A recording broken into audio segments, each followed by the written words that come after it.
Okay, this is the video for the 7.08 lesson, The Price of Industrialization. The industrialization of the late 19th century brought tremendous improvements to communications, manufacturing, and everyday life for many people. But that progress came at a terrible cost to workers. In factories, mills, and mines, life was harsh and short. Some workers banded together to demand better conditions and fairer wages. The earliest efforts often failed, and government and the public saw union organizers as villains.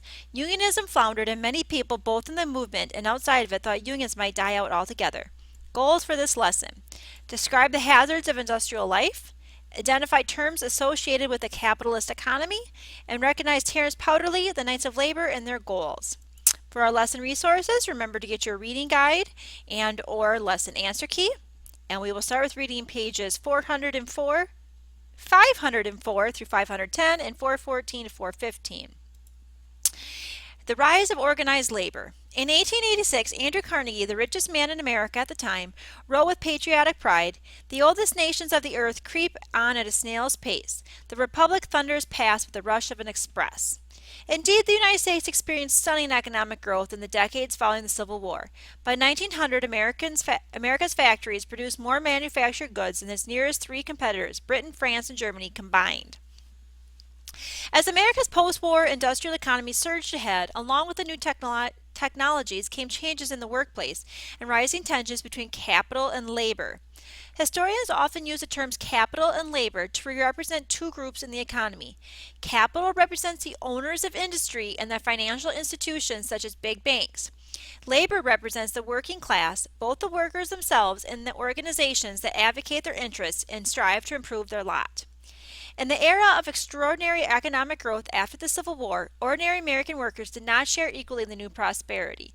Many suffered from long hours of routine labor and from poor or dangerous working conditions. Employers pushed workers to work harder, faster, and longer.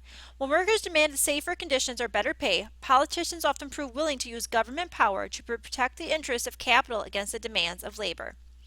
Faced with these challenges, workers did not suffer in silence. In an era when capital and labor were undergoing sweeping changes, the men and women who fueled America's booming industrial economy organized to better the working conditions and preserve their dignity. New work and a new workforce. As business boomed after the Civil War, American industries required additional labor. Many new workers came from the farmlands of New England and the Midwest. Declining crop prices made it difficult for many small farmers to stay in business and pay off their debts, so they left the farms to find work in the factories. Other workers came from overseas. Many of these immigrants arrived on crowded steamships from the British Isles. Others came from the impoverished countrysides of Hungary, Poland, and Italy, Germany, Turkey, and Scandinavia. Scandinavia, it would be like Norway, Sweden, and Finland. Still others arrived from Asia and the Middle East. A later chapter explores the experiences of immigrants. Many foreigners came to American cities for the same reason that American-born farmers left the countryside for the factory. The same technologies that drove down crop prices in America hurt farmers across the globe, spurring many to leave their homes in search of industrial work.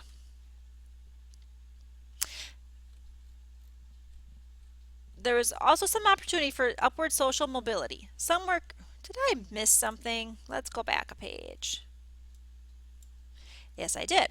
A little better off, but the booming industrial economy raised the standard of living for many Americans after the Civil War. While very few people experienced the rise and race to riches dramatized in Horatio Alger's popular novels, there was some opportunity for upward social mobility.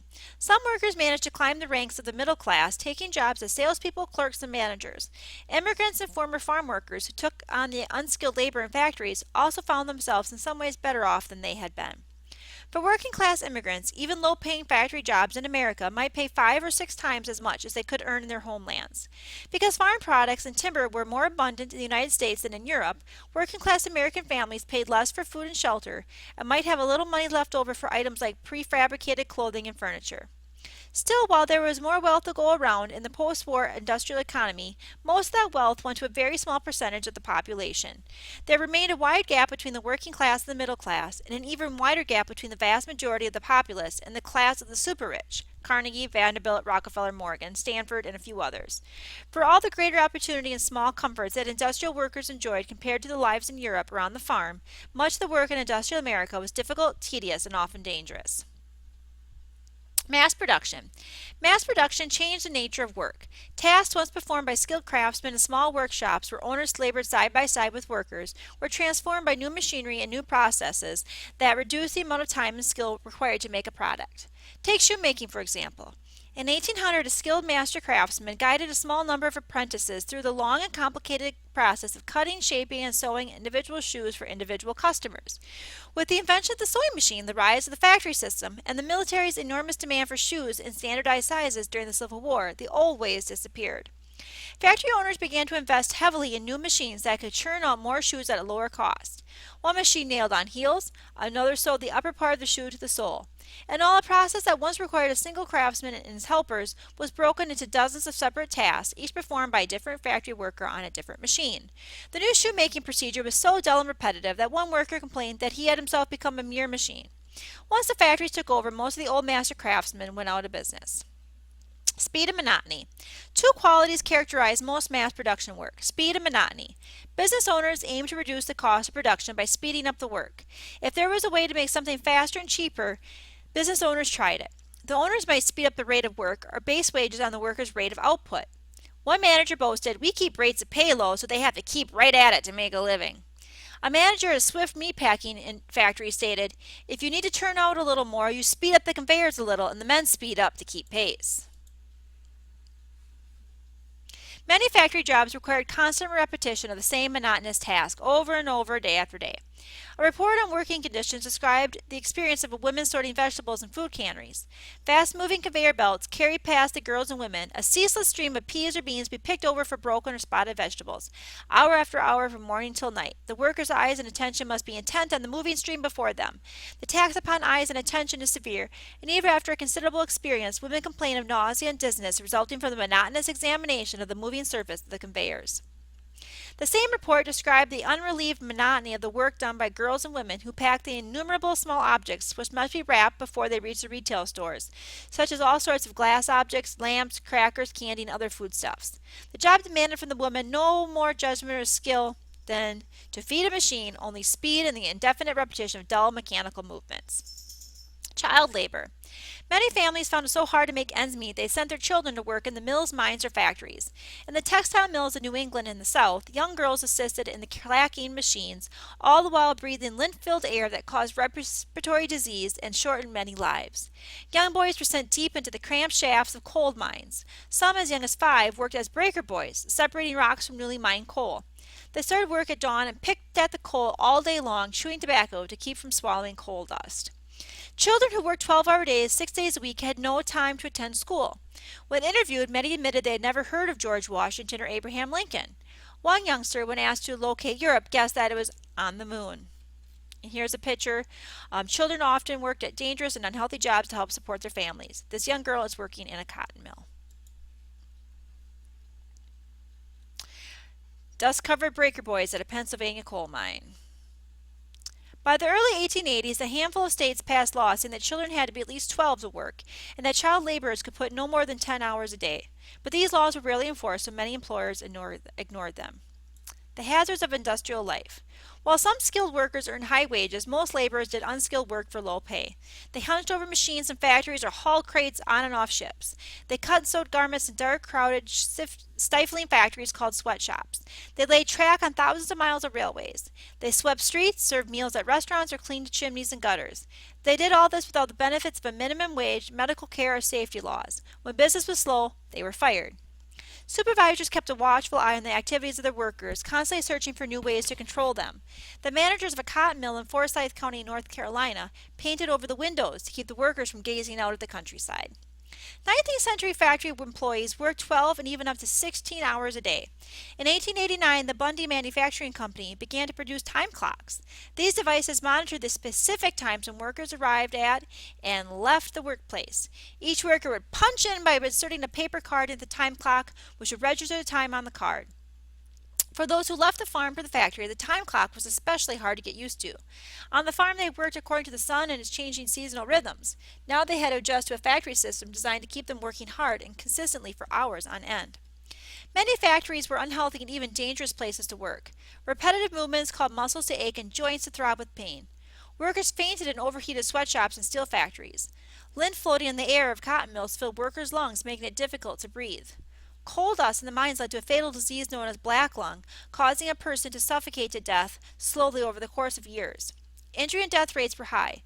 Between 1880 and 1900, more than 35,000 workers died on the job each year, and another 500,000 were seriously injured. There were few, if any, regulations to protect workers from unsafe conditions and long hours. Most business owners favored a laissez-faire economy in which government did not tie down capitalists with rules and regulations. Leave things as they are now, advised Andrew Carnegie. If asked what important law I should change, I must perforce say none. The laws are perfect. Oops, I skipped this one. Let's go back a minute. One of the worst industrial disasters occurred in 1911 when fire broke out at the Triangle Shirtwaist Factory in New York City. Factory owners had locked the doors to keep the workforce, mostly young immigrant women, from leaving early. When the fire started, the workers could not get out. To escape burning to death, many young women leaped to their deaths from windows on the top floors. In all, 146 factory workers died. Railroad work was especially dangerous. Workers lost fingers attaching rail cars to the yards. They lost legs and arms under the wheels of 35-ton locomotives. They fell off the roofs of moving trains while trying to turn the brakes on high winds and bitter cold. And then we just read that there. Blue and white collar workers. Economists use the terms blue and white collar to categorize different kinds of jobs. Generally, blue collar occupations involve manual labor such as factory work. White collar occupations such as doctors, engineers, or secretaries involve professional or office work. During the 19th century, professional and semi-professional men often wore starched white shirts with suits, while manual laborers wore shirts made of more durable fabric, often blue in color. According to the 1900 federal census, there were about 11 million farmers and agricultural workers in the United States at the turn of the century. The industrial workforce was dominated by blue-collar workers, between 11 million and 13 million. About 5 to 6 million people were employed in the growing white-collar sector. These white-collar men and women were professional and technical workers. They included doctors and lawyers, factory managers, clerical workers, such as secretaries and clerks, and sales workers, whose numbers grew with the emergence of department stores and mail-order firms. American industries needed large numbers of unskilled employees to do the heavy lifting, but they also required managers, engineers, accountants, clerks, and salespeople. Demand rose for a more educated and skilled workforce. By the 1920s, the majority of all Americans attended at least some high school. This experience prepared them to enter the managerial and professional ranks. Few people who started as unskilled workers managed to become white-collar professional workers. But there was more social mobility across generations. Many children of blue-collar families were able to climb a rung or two of the social ladder. Between 1880 and 1930, 30 to 40% of the sons of blue-collar workers achieved middle-class status. Now, according to the reading, after 510, we're supposed to go to 514, but I am actually going to read a little bit here, this first paragraph on page 511, the beginnings of organized labor. For the majority of blue-collar workers whose sons and daughters did not experience upward mobility, life in industrializing America was riddled with hardship and insecurity. As factories replaced workshops, more and more workers were semi-skilled or unskilled. Individually, they had little power to change the laws or the practices of factory owners, but by organizing in labor unions, they could strive for higher wages and better workplace conditions. Unions could engage in collective bargaining with owners and management and hope to achieve, through their strength in numbers, what individual workers could not gain on their own. Okay, now we're going to go to page 514 and read about the Knights of Labor. The largest American labor organization of the 19th century started out as a secret society among a small group of garment workers in Philadelphia, Pennsylvania. Established in a meeting hall in December 1869, the Noble and Holy Order of the Knights of Labor aimed to unify the workers of the nation into a single powerful organization. Its goals were ambitious, almost utopian. They called for a radical change in the existing industrial system and a new system which will secure to the laborer the fruits of his toil. In 1879, Terence Powderly, a railroad machinist, became the Knights' leader. Under his direction, membership grew quickly. The motto of the Knights of Labor was simple: an injury to one is an injury to all. Union members would look out for each other regardless of skill level, nationality, or employment status. Powderly believed that workers could better achieve their goals through the legislative process than through strikes. He saw the union as a political force that could change the laws to better suit the working class and elect friendly politicians. The Knights successfully supported candidates in more than 200 towns in 30 states. Powderly himself was elected mayor of Scranton, Pennsylvania. The Knights pushed for an income tax on the wealthy, the abolition of child labor, an 8-hour workday, free farmland for working families, public ownership of railroads, and the establishment of cooperatives, worker-owned businesses. By the mid-1880s, roughly 700,000 workers belonged to the Knights, including women and African Americans. Yet just when the Knights became a national force, a violent confrontation in Chicago changed the course of labor activism in the United States.